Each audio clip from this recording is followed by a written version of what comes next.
There is a version of you that already has everything you're chasing right now. The money, the peace, the respect, the freedom. That version is not far away in some distant future. That version is separated from you by one thing only, and it is not luck, it is not connections, it is not timing. It is who you are being on the days when no one is watching. Most people spend their entire lives trying to get success, and they never realize that success was never something you get. It is something you become. And until you understand that difference, you will keep running toward a door that only opens from the inside. Think about what it costs you to keep misunderstanding this. Every year you wait for the world to hand you your breakthrough is a year you hand your power to something outside yourself. You wake up hoping today is the day the opportunity arrives, the day someone finally notices you, the day the market shifts in your favor. And when it doesn't come, you tell yourself the same quiet story. Maybe next month, maybe next year, maybe when things calm down. But things never calm down. And that version of you who already has it all keeps waiting for you to catch up, growing fainter every year you refuse to change. That is the real cost, not the money you didn't make, the person you didn't become. So let me give you one image to carry through everything I'm about to tell you, and I want you to keep it close,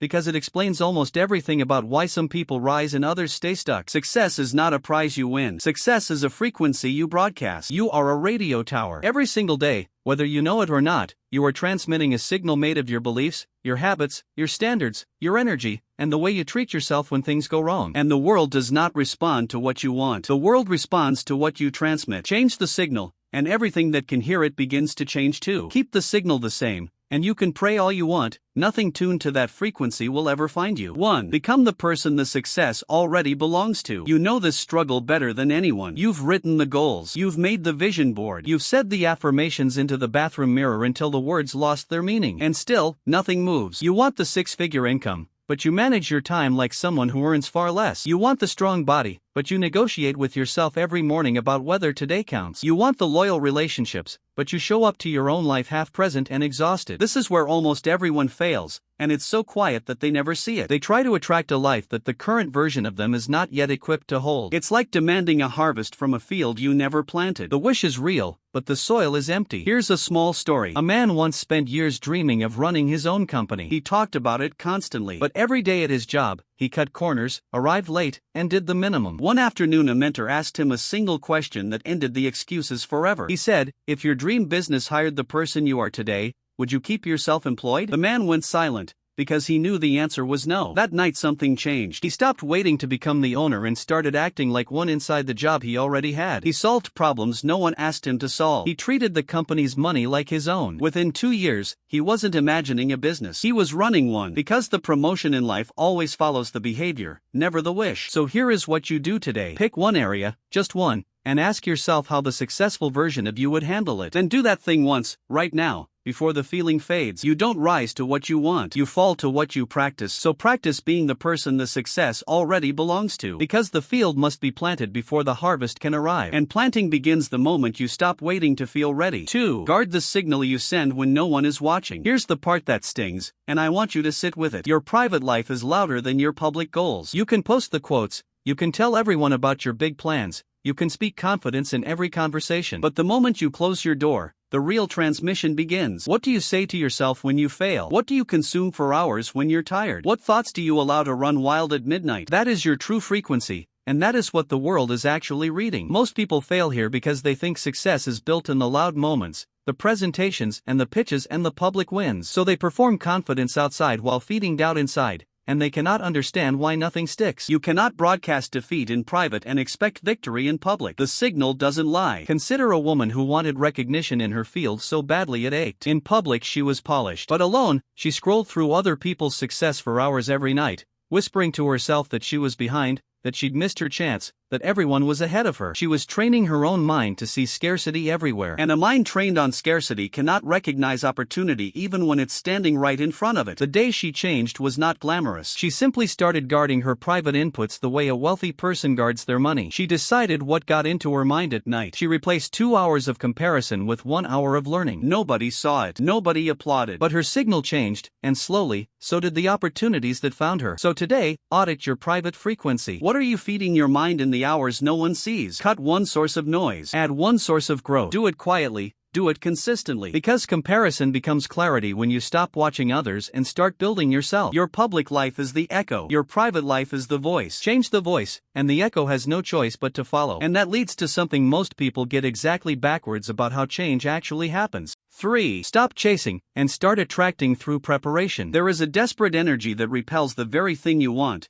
and you can feel it on people. It's the energy of chasing. It's the person who needs the deal so badly the client can sense it and pulls away. It's the one who wants approval so much that people instinctively withhold it. Neediness is a signal too, and it broadcasts loudly. Here's the struggle you know. You push and push and push, and the harder you push, the further the goal seems to retreat. So you push harder, growing more anxious, more frustrated, more convinced that life is against you. Most people fail because they mistake motion for progress. They chase louder instead of preparing deeper. But chasing is what you do when you're not ready, and readiness is what actually pulls opportunity toward you. Think of it this way: a magnet doesn't run across the room begging metal to come closer. It simply becomes what it is, fully and completely, and the metal moves toward it. Let me tell you about a young athlete who understood this. While others chased scouts, begged for attention, and posted highlight reels desperate to be seen, he did something different. Every morning before sunrise, he trained the boring fundamentals. The same movements, thousands of times. No audience, no applause. When people asked why he wasn't out there networking and promoting himself, he said something simple: I'm making myself impossible to ignore. He wasn't chasing the opportunity. He was becoming the answer to it. And when the moment finally came, he didn't have to convince anyone. His preparation spoke before he did. So today, stop chasing for 1 hour and prepare instead. Build the skill. Sharpen the craft. Do the invisible work that makes you undeniable. Desperation repels. Preparation attracts. When you stop begging the world to choose you and start becoming the obvious choice, the entire dynamic flips. But preparation alone isn't enough, because there's a hidden force deciding whether your effort compounds or evaporates,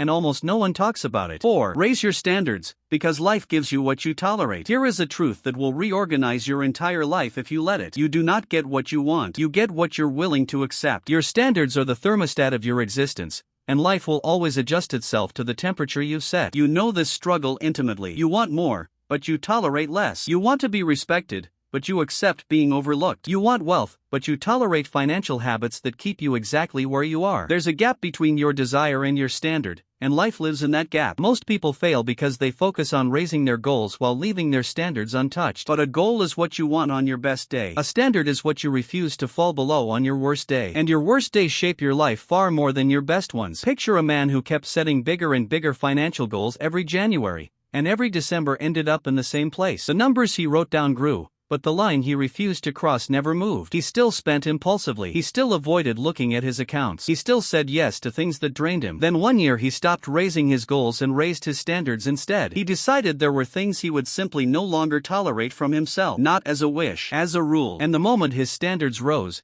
his behavior had no choice but to rise to meet them. So today, pick one standard and raise it permanently. Decide on one thing you will no longer accept from yourself, starting now. Write it down. Make it a rule, not a hope. Because what you tolerate, you invite. And what you refuse, you eliminate. Standards become destiny when you stop bending them to match your mood. Your life is not shaped by what you occasionally reach for. It's shaped by what you consistently refuse to accept. And that refusal takes a kind of strength that most people accidentally give away. Which brings me to the fifth thing. 5. Take radical ownership of everything, even what isn't your fault. This one is hard, and I won't pretend it isn't. There's a difference between fault and responsibility, and understanding it will set you free. Something may not be your fault. The way you were raised, the setbacks you were handed, the doors that closed unfairly. But the response is always yours. And the moment you take full ownership of your response, you take back the power you've been handing to circumstances your entire life. You know this struggle. It feels easier to explain why things went wrong than to own your part in fixing them. The economy, the boss, the timing, the people who let you down. Every explanation feels justified, and many of them are true. But here's the trap. Every reason you give away also gives away your power. If the reason your life is stuck lives outside of you, then the solution lives outside of you too,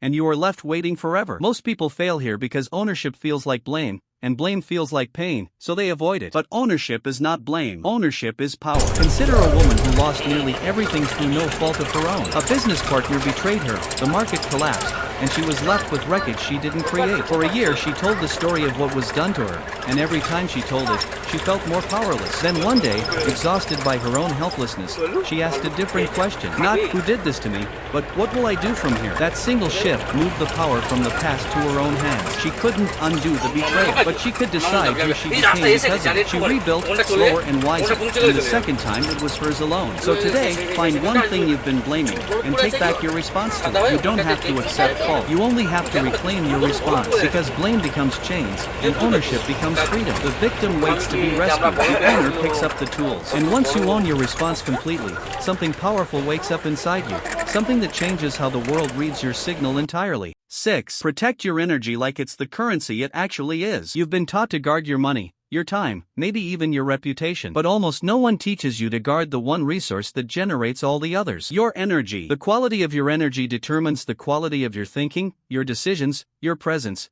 and the signal you send into every room you enter. And most people leak it all day long without noticing. You know this struggle. You start the morning with a full tank, and by noon you're running on fumes, and you can't figure out why. It's the argument you replayed for the 10th time. It's the person you let drain you because saying no felt uncomfortable. It's the notifications that pulled your attention in 40 directions. It's the yes you gave when everything in you wanted to say no. Most people fail here because they treat their energy as infinite, spending it on everyone and everything until there's nothing left for the life they actually want to build. But your energy is not infinite. It is the most valuable currency you own, and every person, every screen, every worry is trying to withdraw from your account. Let me tell you about a leader who could not understand why he had nothing left for his real goals. He was generous with his time to a fault, answering every request, attending every meeting, absorbing everyone's problems. He thought this made him valuable. What it actually made him was empty. A mentor watched him for a week and said something that landed hard. He said, "You are so busy being available to everyone that you become unavailable to your own future." That sentence changed him. He began to treat his energy like a serious investor treats capital. He protected his best hours for his most important work. He learned that no was a complete sentence. He stopped letting draining people set up permanent residence in his mind. And as his energy rose, so did the level of his thinking, and the level of everything his thinking produced. So today, find one energy leak and seal it. One relationship that drains without giving. One habit that leaves you hollow. One yes that should have been a no. You cannot pour from an empty vessel, and you cannot transmit a strong signal on a dying battery. Depletion becomes dysfunction, and protection becomes power. Guard your energy like your future depends on it, because it does. And the strange thing is, the more fiercely you protect it, the more you'll have to give,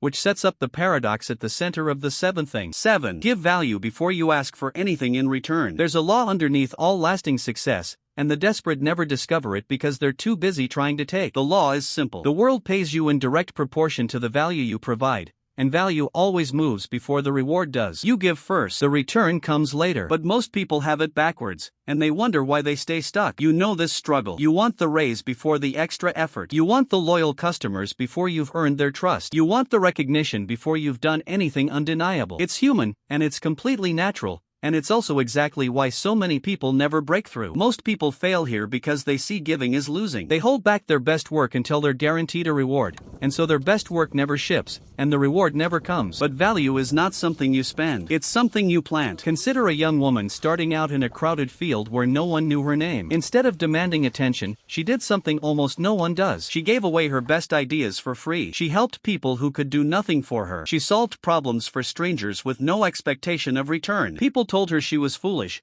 that she was giving away the very thing she should be selling. But something was happening beneath the surface. She was becoming known as the person who helps, the person who delivers, the person worth trusting. And trust, once earned, is the most valuable currency in any market. Within a few years, the opportunities she'd once begged for were chasing her, because she'd spent that time making herself genuinely valuable to hundreds of people. So today, give value to someone with no strings attached. Solve a real problem. Share what you know. Help without keeping score. The person obsessed with taking always feels poor. The person committed to giving becomes magnetic. Taking becomes emptiness, and giving becomes gravity. Provide enough value and you will never have to chase opportunity again, because opportunity will come looking for you. But there's a reason most people can't sustain this, a reason they give up right before it pays off. And it's the 8th thing almost no one wants to hear. 8. Fall in love with the boring middle, because that's where it's actually built. Everyone loves the beginning, the fresh start, the new plan, the surge of motivation. And everyone loves the ending, the reward, the recognition, the arrival. But between the exciting beginning and the glorious end lies a long, quiet, unglamorous stretch that decides everything. The middle. And the middle is where almost everyone quits. You know this struggle better than you'd like to admit. You start strong. The first week feels amazing. The second week is fine. But somewhere in the middle, the excitement fades, the results haven't arrived yet, and the whole thing starts to feel pointless. This is the exact moment most people stop, and it's the exact moment they should keep going. Most people fail here because they expect the middle to feel like the beginning, full of energy and visible progress. But the middle doesn't feel exciting. The middle feels like nothing is happening, precisely when the most important things are happening beneath the surface. Think of bamboo, which spends years in the ground with almost nothing to show above the soil. People walk past and assume it's failed. Then in a matter of weeks it explodes upward, taller than a person could imagine. Did it grow overnight? No. It spent all those quiet years building a root system strong enough to support the height that was coming. Some of you are in your middle right now. You're doing the work and seeing nothing. You're planting and the ground looks empty. And every voice inside you is asking why you even bother. But you cannot see the roots. You cannot see the character forming, the skill sharpening, the reputation quietly building in rooms you're not even in. Let me tell you about a writer who wrote for 4 years before anyone noticed. 4 years of showing up to an empty room. 4 years of work that seemed to disappear the moment it was finished. He nearly quit 100 times. What kept him going was a decision he made early, that he would fall in love with the practice itself, not the applause. And when recognition finally arrived, people called him an overnight success. He just smiled, because he knew the truth. So today, recommit to something you're in the middle of. Don't restart. Don't switch. Just show up one more time when it feels pointless. The middle is not the sign to quit. The middle is the proof you're on the path. Boredom becomes mastery, and consistency becomes destiny. Fall in love with the middle, and you'll finish what almost everyone else abandons. And that endurance depends on one final thing, the deepest thing, the thing that holds all the others together. 9. Build your identity on who you're becoming, not what you've done. Underneath every habit, every standard, every choice you make, there is a quiet story you tell yourself about who you are. And that story is the most powerful force in your entire life, because you will always, without exception, act in alignment with the identity you believe is yours. Change the behavior, and it may last a week. Change the identity, and the behavior changes for life. You know this struggle, even if you've never named it. You try to force new actions onto an old identity, and the old identity always wins. You tell yourself you'll wake up early, but deep down you believe you're not a morning person, so you don't. You try to save money, but deep down you believe you're bad with money, so you sabotage it. The behavior can never outrun the belief for long. Most people fail here because they try to change what they do without ever touching who they think they are. But you don't have a habit problem. You have an identity problem, and identity is the root of every habit you'll ever hold. Let me tell you about a man who had spent 30 years introducing himself by his failures. I'm the guy who never finishes things. He said it as a joke, but his life obeyed it completely. He started things and abandoned them, because a person who never finishes cannot finish, no matter how motivated they feel. One day someone challenged him to stop saying it, even in jest. It felt small, almost silly, but slowly he began to tell a different story. I'm becoming someone who finishes what he starts. At first it felt like a lie. Then he finished one small thing to prove it true. Then another. Each completed thing became evidence, and the evidence rewrote the story, and the new story rewrote his life. Because that's how identity works. Every action you take is a vote for the kind of person you believe you are, and eventually the votes decide the election. So today, catch one story you tell about yourself and rewrite it. Stop introducing yourself by your past. Start declaring who you're becoming, and then do one small thing to make it true. You are not your history. You are your next decision. Failure becomes feedback. Fear becomes fuel. And identity becomes destiny. Change the story, and you change everything downstream of it, which is to say, you change your life. So here is the single truth that ties all of this together. The one insight that sits underneath every point I've given you. Success was never something happening to you. It was always something happening through you. The money, the freedom, the respect, the peace, none of it is out there waiting to be found. All of it is inside you waiting to be built, and then broadcast. You are not trying to attract a better life. You are becoming a person that a better life cannot resist. Stop reaching outward for a key that has always been in your own hand. The world is not a lottery you're waiting to win. It's a mirror, and it's been reflecting you back to yourself this entire time. Change what stands in front of the mirror, and watch how fast the reflection changes too. So let me give it all back to you quickly, because I want you to carry it. Become the person the success already belongs to. Guard the signal you send when no one is watching. Stop chasing, and start attracting through preparation. Raise your standards, because life gives you what you tolerate. Take radical ownership of everything, even what isn't your fault. Protect your energy like the currency it is. Give value before you ask for anything in return. Fall in love with the boring middle where it's actually built. And build your identity on who you're becoming, not what you've done. 9 truths, 1 direction. Inward, then outward. And here is your one instruction before you go. Today, pick the single point that made your chest tighten as you listened, the one you already know you've been avoiding, and take one real action on it before you sleep tonight. Not tomorrow, not when you feel ready. Today. Because the version of you that already has everything is not waiting on the world. That version is waiting on you. Music. The success you deserve was never going to be handed to you by luck, or timing, or permission from anyone else. It was always going to be built, quietly, by the person you decided to become. Your future is not something you find, it is something you forge. So stop waiting for your life to change, and start becoming the person your life has been waiting for. The signal starts today, and everything that can hear it is about to change.